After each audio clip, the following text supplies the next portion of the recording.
ہنسی اے ازل کے ہنسی اے ابد کے ہنسی تجھ سا کوئی نہیں تجھ سا کوئی نہیں اے رسول مصطفیٰ مجتبی تیری مدح و ثنا میرے بس میں نہیں دسترس میں نہیں مصطفیٰ مجتبی تیری مدح و ثنا میرے بس میں نہیں دسترس میں نہیں دل کو ہمت نہیں لب کو یارا نہیں دل کو ہمت نہیں لب کو یارا نہیں تجھ سا کوئی نہیں تجھ سا کوئی نہیں اے رسول تیرا ستارہ کل جہاں میں ہوا اس زمین میں ہوا آسمان میں ہوا تیرا ستارہ کل جہاں میں ہوا اس زمین میں ہوا آسمان میں ہوا کیا عرب کیا عجم کیا عرب کیا عجم سب خزیر لگی کیا عرب کیا عجم سب ہے زیر لگی تجھ سا کوئی نہیں تجھ سا کوئی نہیں اے رسول حبیب ماشاءاللہ یوسف بھائی بہت ہی باکمال انداز میں سرور دو جہاں صلی اللہ علیہ وسلم کی مدح سرائی فرما رہے تھے. اب ہم بڑھتے ہیں بریک کی جانب اور ویلکم بیک ناظرین. بریک کے دوران ہمیں جوائن کیا ہے بہت ہی پیارے مہمان جناب محترم فیصل نواز چشتی صاحب. آج آپ ہمیں بہت خوبصورت اشعار سنائیں گے. تو میں اپنے مہمان سے اگلا سوال یہ کرنا چاہوں گا کہ اخلاق جس کی تعریف آپ نے ہمارے ناظرین کو سنائی ہے تو یہ فرمائیے کہ اچھے اخلاق کی علامات کیا ہیں, یعنی ہمیں کیسے معلوم ہوگا کہ اس آدمی کے اخلاق اچھے ہیں؟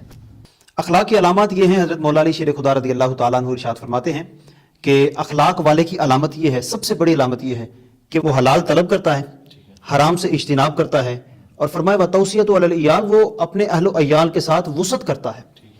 اب ہوتا تو یہ ہے کہ انسان باہر تو بڑی گرمجوشی کے ساتھ اپنے دوست احباب سے مل لیتا ہے, آئیے جناب کر کے انسان بڑے اخلاق اپنے کا اظہار کر لیتا ہے. یعنی باہر تو انسان بڑی گرمجوشی کے ساتھ مل لیتا ہے, دوستوں کے ساتھ گرمجوشی کے ساتھ ملتا بھی ہے, او بھگت بھی کرتا ہے, سب کچھ کرتا ہے, لیکن پتہ تب چلتا ہے جب گھر کے اندر بندہ اخلاق اچھے کا اظہار کرتا ہے.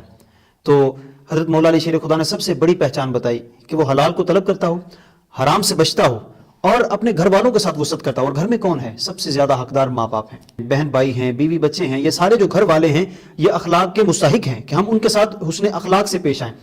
تو اگر انسان باہر اچھے اخلاق کا مظاہرہ کر رہا ہے تو اس کو گھر میں بھی اچھے اخلاق کا مظاہرہ کرنا چاہیے.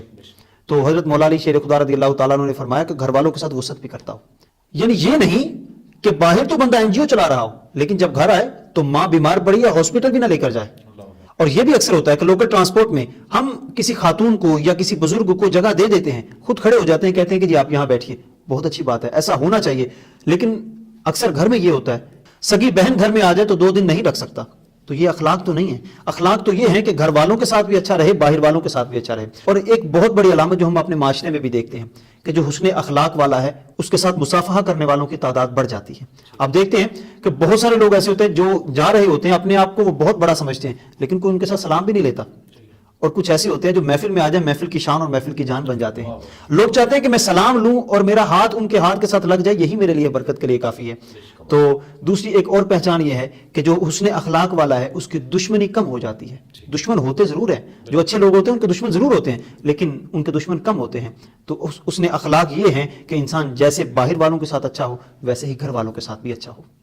بے شک ضیاء بھائی آپ نے اخلاق کے بارے میں بہت خوبصورت گفتگو کی ہے اور اس کے علامات آپ بتا رہے تھے کہ انسان باہر تو معاملات ٹھیک رکھتا ہے, باہر والے دوست احباب کے ساتھ تجارت کے معاملے میں، کاروبار کے معاملے میں انسان اپنے اخلاق بہتر رکھتا ہے، لیکن جو ہی انسان گھر داخل ہوتا ہے اس کے رویے میں ایک تبدیلی آ جاتی ہے، اس کے رویے میں ایک سختی پیدا ہو جاتی ہے. لیکن ایسا ہونا نہیں چاہیے، کیونکہ سرور کائنات صلی اللہ علیہ وسلم نے ارشاد فرمایا خیرکم خیرکم لأہلہ، تم میں سے بہتر وہ ہے جو اپنے اہل و عیال کے لیے بہتر ہے، اور مزید فرمایا کہ میں اپنے اہل و عیال کے لیے سب سے زیادہ بہتر ہوں. تو اب ہم اپنے مہمان فیصل نواز چشتی صاحب کی جانب بڑھتے ہیں اور ان سے جانتے ہیں کہ یہ ہمارے ناظرین کے لیے کیا اشعار لے کے آئے ہیں.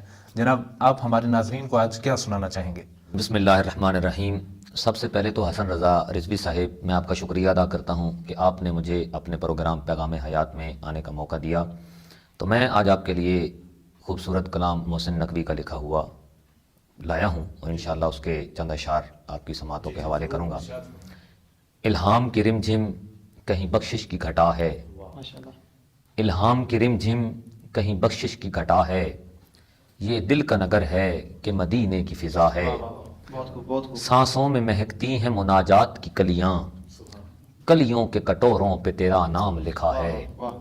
آیات کے جھرمٹ میں تیرے نام کی مسند، آیات کے جھرمٹ میں تیرے نام کی مسند، لفظوں کی انگوٹھی میں نگینہ سا جڑا ہے. ایک بار تیرا نقش قدم چوم لیا تھا، ایک بار تیرا نقش قدم چوم لیا تھا، اب تک یہ فلک شکر کے سجدے میں جھکا ہے. اب تک یہ فلک شکر کے سجدے میں جھکا ہے. خالق نے قسم کھائی ہے اس شہر اما کی، خالق نے قسم کھائی ہے اس شہر اما کی، جس شہر کی گلیوں نے تجھے ورد کیا ہے. سورج کو ابھرنے نہیں دیتا تیرا حبشی، سورج کو ابھرنے نہیں دیتا تیرا حبشی، بے زر کو ابو زر تیری بخشش نے کیا ہے. بخشش تیری آنکھوں کی طرف دیکھ رہی ہے، بخشش تیری آنکھوں کی طرف دیکھ رہی ہے، محسن تیرے دربار میں چپ چاپ کھڑا ہے. الہام کی رم جھم کہیں بخشش کی گھٹا ہے، یہ دل کا نگر ہے کہ مدینے کی فضا ہے. ماشاءاللہ فیصل نواز چشتی صاحب نے ہمارے ناظرین کو محسن نقوی کے بہت خوبصورت اشعار سنائے. میں تہہ دل سے ان کا مشکور ہوں. آپ ہمارے پروگرام میں تشریف لائے اور اپنے خوبصورت انداز میں محسن نقوی کے اشعار سے ہمارے ناظرین کو محظوظ کیا. اب ہم آگے بڑھتے ہیں اپنے مہمان اسکالر جناب ضیاء المصطفیٰ قمر صاحب کی جانب اور ان سے پوچھتے ہیں کہ اخلاق کی ہمارے معاشرے میں ضرورت و اہمیت کیا ہے؟ جی، اخلاق کی ہمارے معاشرے میں بے حد ضرورت ہے، اس لیے کہ اخلاق ہی ہیں جو انسان اور جانور میں تمیز کرتے ہیں. اخلاقیات کی ہمارے معاشرے میں بے حد ضرورت ہے. انسان نماز تو پڑھتا ہے، روزے رکھتا ہے، حج کرتا ہے، سب کچھ کرتا ہے، لیکن اگر انسان کے اندر اخلاق ہی نہیں تو انسان کی وہ ساری نیکیاں اس کے منہ پر مار دی جائیں گی. تو انسان اگر کسی کا دل دکھا دے تو وہ سارے کے سارے اعمال اس کے ضائع ہو جاتے ہیں. اخلاقیات کے بغیر وہ انسانوں کی جماعت نہیں بلکہ جانوروں کا ریوڑ ہے.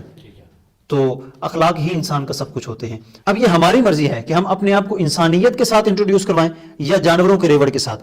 انسان جب اپنا وزٹنگ کارڈ کسی کو دیتا ہے تو اس کے اوپر لکھا ہوتا ہے کہ یہ پی ایچ ڈی ہے، یہ ڈاکٹر ہے، یہ فلاں ہے، یہ فلاں ہے، لیکن یہ انسان کی اصل پہچان نہیں. انسان کی اصل پہچان جو ہے وہ انسان کا حسن اخلاق ہے. جب انسان نے زمین کے نیچے چلے جانا ہے تو لوگوں نے یہ نہیں کہنا کہ یہ جو فوت ہوا ہے یہ ڈاکٹر تھا، یہ فوت جو ہوا ہے یہ اتنا پڑھا لکھا تھا، اس کے پاس فلاں گاڑی تھی، اس کے پاس کوٹھی اور بنگلہ وغیرہ یہ سب کچھ تھا. ایسا نہیں لوگ کہتے ہیں. لوگ کہتے ہیں کہ یہ ہمارے ساتھ بڑا اچھا تھا، یہ انسان ہمارے ساتھ اچھا نہیں کیا کرتا تھا. تو یہی انسان کی جو پہچان ہے اس پہ انسان کو محنت کرنی چاہیے، حسن اخلاق کا اظہار کرتے ہوئے پوری عمر گزارنی چاہیے تاکہ جب انسان اس دنیا سے جائے تو لوگ اچھے الفاظ میں یاد رکھیں. تو ہمارے معاشرے میں اخلاقیات کی بہت حد تک ضرورت ہے اور اس کا بہت فقدان نظر آتا ہے. ہمیں چاہیے کہ باقی کام بھی کریں لیکن اس پر بہت محنت کریں. اگر اپنے آپ کو امپروو کرنا ہے تو اپنے مینرز کو، اخلاقیات کو سب سے زیادہ امپروو کرنا چاہیے. تو ناظرین کرام، آج جو موضوع خاص لے کر ہم آپ کی خدمت میں حاضر ہوئے تھے اس پر بڑا خوبصورت تبصرہ ہمارے مہمان اسکالرز فرما رہے تھے. تو میں آپ کے سامنے صرف اتنا عرض کرنا چاہتا ہوں کہ اگر ہم سرکار کی تعلیمات پر عمل پیرا ہو جائیں تو ہمارے جملہ معاملات درست ہو سکتے ہیں. تو ہمارے اخلاق ہی ہوتے ہیں جو معاشرے میں ہمیں انسانیت کا درجہ دلاتے ہیں. کیونکہ اگر اخلاق نام کی چیز ہم میں نہیں ہوگی تو پھر ہمیں انسان تو کوئی کہہ لے گا لیکن انسانوں والی صفات میں سے ہمیں نکال دیا جائے گا. اور یہ اخلاق ایک ایسی چیز کا نام ہے جو دشمن کو بھی اپنا کر دیتی ہے. سرکار دو عالم صلی اللہ علیہ وسلم کی خوبصورت تعلیمات اور ان کے دشمنوں کے ساتھ جو اخلاق کے معاملات تھے وہ ہمارے سامنے ہیں. سمامہ بن اسال نجد کا بادشاہ ہے، جنگی مہم میں قید ہوا، سرور کائنات صلی اللہ علیہ وسلم کی بارگاہ میں لایا گیا، باندھ دیا گیا، 3 دن تک مسجد نبوی میں بندہ رہا. اور سرکار مدینہ صلی اللہ علیہ وسلم تشریف لاتے، پوچھتے کیسے ہو، کیا حال ہیں، تو وہ آگے سے ہمیشہ بد کلامی کیا کرتا، کہتا قتل کرو گے تو بدلہ لینے والے ہیں، اگر معاف کر دو گے تو بادشاہ ہوں، بہت کچھ عطا کروں گا۔ سرور کائنات صلی اللہ علیہ وسلم اس کی باتیں سنتے، مسکراتے اور تشریف لے جاتے۔